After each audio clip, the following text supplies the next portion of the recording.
Hello students, welcome to my channel. इस video में हम सिस्टम ऑफ लीनियर इक्वेशन हम पढ़ने वाले हैं। बाकी ये दो टॉपिक्स हमने ऑलरेडी वीडियो में कवर कर लिया है। इसका लिंक आपको डिस्क्रिप्शन में मिल जाएगा और आने वाले वीडियोस में हम इन टॉपिक्स को कवर करेंगे। So let start the video without wasting any time.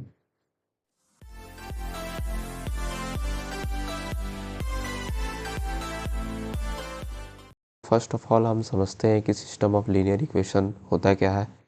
Basically इस टॉपिक में हमको जो है क्वेश्चन इस टाइप से आएंगे कि हमको इक्वेशन दिया होगा और हमको इसमें जो है एक्स वाई एंड जेड का वैल्यू फाइंड करना होगा। तो हम स्टेप्स देखते हैं, क्या स्टेप्स फॉलो करेंगे इक्वेशन को सॉल्व करने के लिए। फर्स्ट ऑफ ऑल हम जो है इक्वेशन को, गिवन इक्वेशन को मैट्रिक्स के फॉर्म में लिख लेंगे। मैट्रिक्स के फॉर्म में लिखने के लिए हम इस फार्मूले का यूज़ करेंगे। ये फार्मूला हमारा है ए एक्स इक्वल टू बी। ये जो है हमारा कॉफिशिएंट का मैट्रिक्स बनेगा हमारा, और एक्स जो है हमारा नंबर ऑफ अननोन है, मीन्स यहाँ पे अननोन हमारे 3 है, एक्स वाई एंड जेड। तो हमारे ये नंबर ऑफ अननोन है। एंड बी जो है हमारा, ये एलिमेंट्स हमारे बी मैट्रिक्स बनेंगे। तो हमने यहाँ पे मैट्रिक्स लिख लिया। ये हमारा जो है कॉफिशिएंट है, एंड एक्स जो है हमारा number of unknown X Y and Z है, एंड बी हमारा ये मैट्रिक्स बन रहा है। नेक्स्ट हम जो है सी मैट्रिक्स बना लेंगे।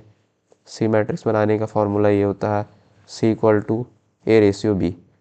मीन्स हमको सी मैट्रिक्स में A matrix and B matrix को कंबाइन करके लिखना है। सी मैट्रिक्स को हम आर्ग्यूमेंटेड मैट्रिक्स भी बोलते हैं। कुछ नहीं करना है हमको, सेम एज इट इज़ ऐसे ही लिख देना है, बीच में रेशियो का साइन लगा के। तो हमारा ये सी मैट्रिक्स बन जाएगा। देन हम देखते हैं नेक्स्ट स्टेप हमको क्या फॉलो करना है। देन हम rank of matrix A find करेंगे and rank of matrix C find करेंगे। इन दोनों मैट्रिक्स का रैंक हमको फाइंड करना है। हमारे पास 3 कंडीशंस आएंगे। सबसे फर्स्ट कंडीशन कि हमारा रैंक ऑफ ए जो है equal to rank of C होगा, और नंबर ऑफ अननोन्स हमारे, मीन्स हमने बताया शुरू में ही कि नंबर ऑफ अननोन हमारे एक्स वाई एंड जेड है। तो हमारा जब तीनों इक्वल होगा तब हम कहेंगे कि equation is consistent and has unique solution. Case 2 में रैंक, हमारा रैंक ऑफ ए जो है equal to rank of C होगा, बट नंबर ऑफ अननोन से लेस देन होगा। तो हमारा इक्वेशन जो है कंसिस्टेंट होगा but has many solutions. Case 3 में rank of A not equal to rank of C होगा। तो हम इक्वेशन जो है हमारा इनकंसिस्टेंट होगा and has no solution. In cases को आपको याद करना है, ध्यान में रखना है। ये सारे केस आपको क्वेश्चन में क्लियर हो जाएंगे। हम डायरेक्ट क्वेश्चन की तरफ चलते हैं। सो क्वेश्चन हमारे पास गिवन है एंड 3 लीनियर इक्वेशन हमारे पास दिए हुए हैं। तो सबसे पहले हम इन इक्वेशन को मैट्रिक्स के फॉर्म में लिखेंगे। तो उसका फॉर्मूला मैंने बताया था ए एक्स इक्वल टू बी। ए जो है हमारा कॉफिशिएंट है लीनियर इक्वेशन का, means 1 2 and 3, 3 1 and 2। And x जो है हमारा नंबर ऑफ अननोन है, means X Y and Z. And B जो है हमारे ये एलिमेंट्स हो जाएंगे। तो हम जल्दी से मैट्रिक्स लिख लेते हैं। नेक्स्ट स्टेप पे हम मैट्रिक्स सी लिख लेंगे। उसका फॉर्मूला हमने देखा था C equal to A ratio B होता है। तो हम मैट्रिक्स सी भी लिख लेते हैं। हमने मैट्रिक्स सी भी लिख लिया। Rank of A and rank of C find करेंगे। अगर आपको रैंक निकालना नहीं आता, वीडियो के डिस्क्रिप्शन में लिंक दिया हुआ है, आप जाके वहाँ से वीडियो लिख सकते हैं। इन एलिमेंट्स से हमारा रैंक ऑफ ए निकलेगा एंड इस पूरे मैट्रिक्स से हमारा रैंक ऑफ सी निकलेगा। मीन्स हम rank of A and rank of C दोनों एक ही मैट्रिक्स से निकाल सकते हैं। तो हम अगेन मैट्रिक्स सी लिख लेंगे। रैंक निकालने के लिए सबसे पहले हम डायगोनल के एलिमेंट्स को मार्क करते हैं, देन लोअर ट्रायंगल के एलिमेंट्स को हम 0 करते हैं। तो हम यहाँ पे देखें तो हमारे पास 1 ऑलरेडी गिवन है। तो इस 1 का यूज़ करके हम इन दोनों एलिमेंट्स को 0 करेंगे। तो उसके लिए हम लिख लेंगे R2 equal to R2 minus 3R1। And इस एलिमेंट के लिए हम लिखेंगे R3 equal to R3 minus 2R1। Rough calculation हम कर लेते हैं। रो 2 के एलिमेंट्स हमारे हो जाएंगे 3 1 2, एंड हम इस एलिमेंट्स को भी साथ लेते चलेंगे। एंड R1 में 3 का मल्टीप्लिकेशन कर रहे हैं हम, तो हमारे एलिमेंट्स हो जाएंगे 3, 6, 9 एंड 42। सब्ट्रैक्ट कर रहे हैं हम, साइन चेंज हो जाएगा हमारा, 0, -5, -7 एंड -31। सिमिलरली रो 3 के लिए हम करेंगे। रो 3 के एलिमेंट्स है 2, 3, 1, 11 एंड रो 1 के एलिमेंट हम 2 का मल्टीप्लिकेशन कर रहे हैं, 2, 4, 6 एंड 28। इसको भी हम सब्ट्रैक्ट कर रहे हैं, तो 0 हो जाएगा हमारा, -1, -5 एंड -17। हम अगेन मैट्रिक्स लिख लेंगे।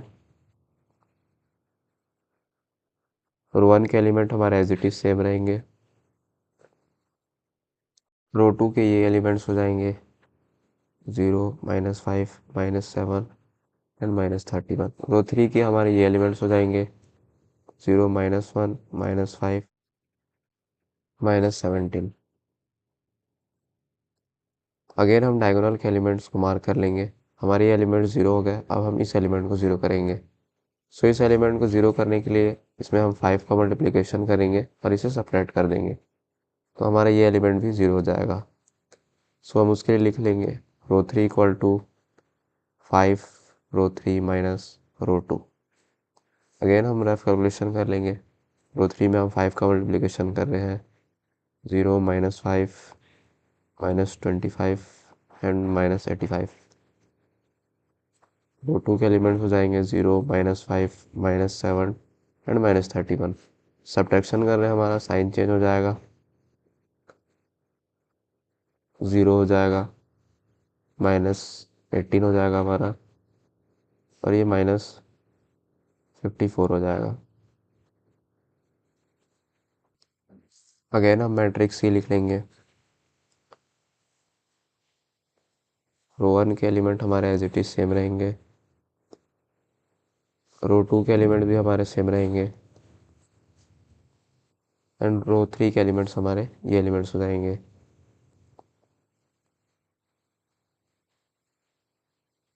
देन हम अगेन डायगोनल के एलिमेंट्स को मार्क करेंगे और हम देखें तो अब हमारा लोअर ट्रायंगल 0 हो गया है। तो अब हमें रैंक चेक करना है कि हमारा मैट्रिक्स सी का और मैट्रिक्स ए का रैंक क्या है। ये हमारा मैट्रिक्स ए है और ये पूरा हमारा जो है मैट्रिक्स सी है। तो हम देखें यहाँ पे जो है हमारे पास तीनों जो है नॉन ज़ीरो रोस है। तुम्हारा रैंक ऑफ सी जो है 3 हो जाएगा, और मैट्रिक्स ए में हम चेक करें तो हमारा इसका भी रैंक जो है 3 ही होगा। सो हम अगेन केस की तरफ चलते हैं।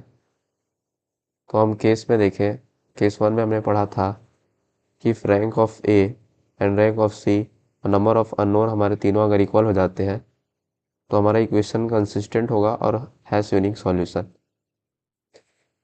तो यहाँ पे भी हमारा rank of A and rank of C दोनों इक्वल है और नंबर ऑफ अननोन भी जो है वो भी इक्वल है, क्योंकि number of unknown means X Y Z, वो भी हमारे 3 है। तो हमारा यहाँ पे केस 1 बना, तो हम यहाँ पे लिख लेंगे since rank of A equal to rank of C equal to number of unknown,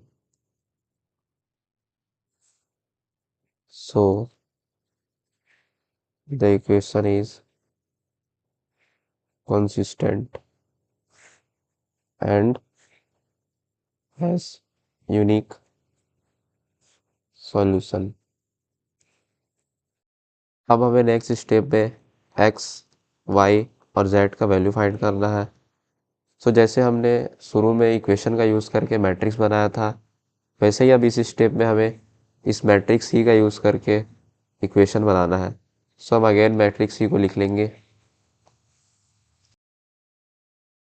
सो अब हम इस मैट्रिक्स ही का यूज़ करके इक्वेशन लिख लेंगे। तो ये हमारा पहला इक्वेशन बनेगा x + 2y + 3z = 14। हमारा दूसरा इक्वेशन बनेगा -5y minus 7z equal to -31। Similarly ये हमारा थर्ड इक्वेशन बनेगा -18z इक्वल टू -54। सो अब हम इक्वेशन का यूज़ करके x y z का वैल्यू फाइंड करेंगे। सो अब इस इक्वेशन का यूज़ करके z का वैल्यू निकाल लेंगे। हमारा -18z इक्वल टू -54 है। सो z इक्वल टू -54 और -18, हमारा z का वैल्यू 3 हो जाएगा।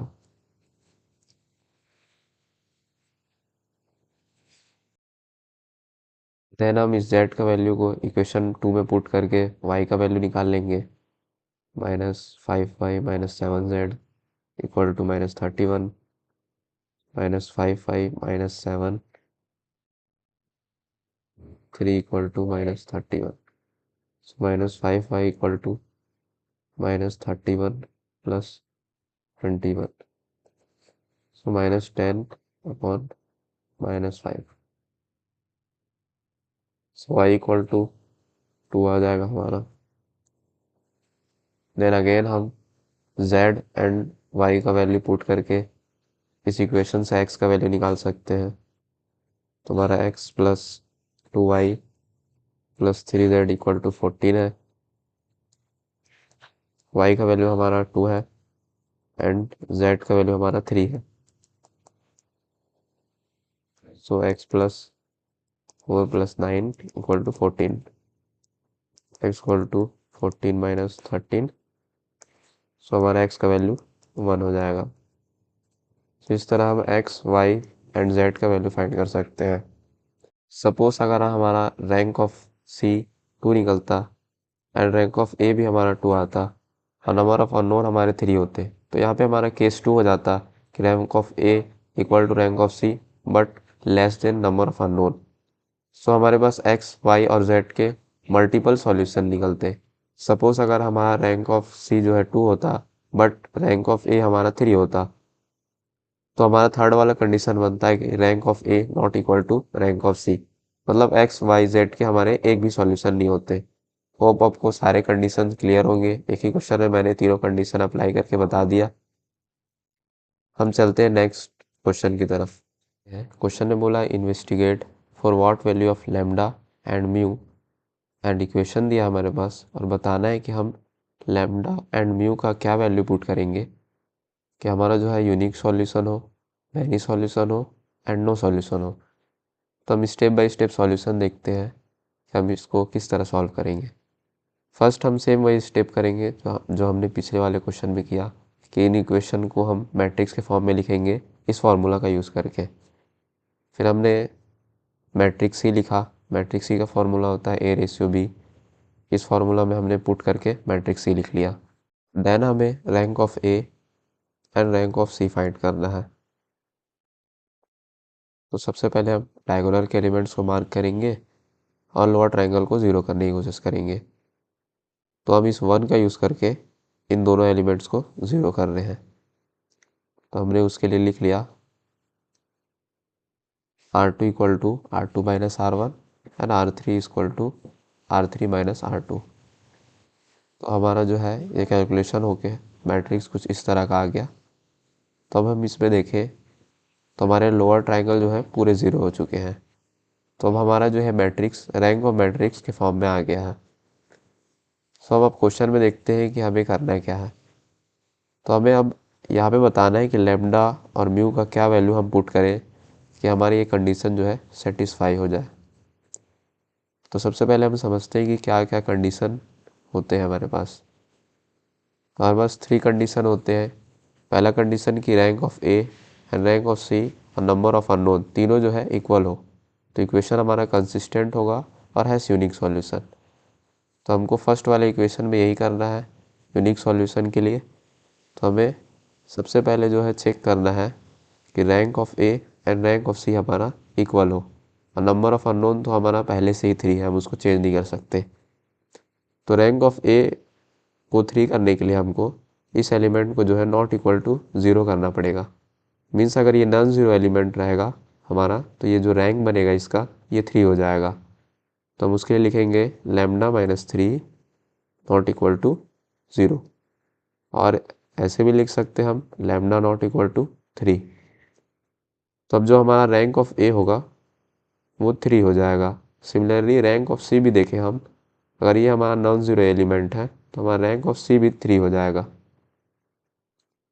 और नंबर ऑफ अननोन पहले से ही हमारा 3 है, तो हमारा rank of A, rank of C and number of unknown तीनों इक्वल हो गया। सो हम लिख सकते हैं कि rank of A equal to rank of C equal to number of unknown, and then the equation has unique solution। Second case में हमें बोला है क्वेश्चन में मैनी सॉल्यूशन, तो हम देखते हैं मैनी सॉल्यूशन में क्या केस होता है। मैनी सॉल्यूशन के लिए हमारा rank of A and rank of C equal होगा but less than number of unknown होगा, तो हमारा इक्वेशन जो है कंसिस्टेंट होगा एंड हैज मैनी सॉल्यूशन। तो हम क्वेश्चन में अगर ध्यान से देखें तो अगर हम λ-3 को एंड μ-10 को दोनों को इक्वल टू अगर ज़ीरो कर दें, हम, तो हमारा रैंक ऑफ ए भी 3 हो जाएगा, सॉरी हमारा रैंक ऑफ ए भी 2 हो जाएगा और रैंक ऑफ सी भी हमारा 2 हो जाएगा। सो हम लिखेंगे λ-3 equal to 0 and μ-10 equal to 0। Means अगर ये दोनों एलिमेंट अगर 0 हो गया तो दोनों के रैंक जो है 2 हो जाएंगे। और नंबर ऑफ अनरोल ऑलरेडी 3 है, तो हम लिख सकते हैं so rank of A equal to rank of C but less than number of unknown, then the equation has many solution. Similarly अगर हम थर्ड के लिए देखें, थर्ड में बोला है नो सॉल्यूशन, तो नो सॉल्यूशन का केस क्या होता है हम देख लेंगे कि हमारा जब रैंक ऑफ ए और रैंक ऑफ सी दोनों नॉट इक्वल टू रहे तो हमारा इक्वेशन इनकन्सिस्टेंट होगा एंड हैज़ नो सॉल्यूशन। तो हम अगर क्वेश्चन में ध्यान से देखें, rank of A and rank of C को नॉट इक्वल टू करना है, तो अब अगर हम λ-3 को इक्वल टू अगर 0 कर दें और μ-10 को नॉट इक्वल टू 0 करें, तो हमारा जो रैंक ऑफ ए है वो 2 हो जाएगा क्योंकि यहाँ पे 0 आ जाएगा, तो ये हमारा रैंक 2 हो जाएगा इसका। बट अगर ये नॉट इक्वल टू 0 रहेगा तो हमारा रैंक ऑफ सी 3 हो जाएगा।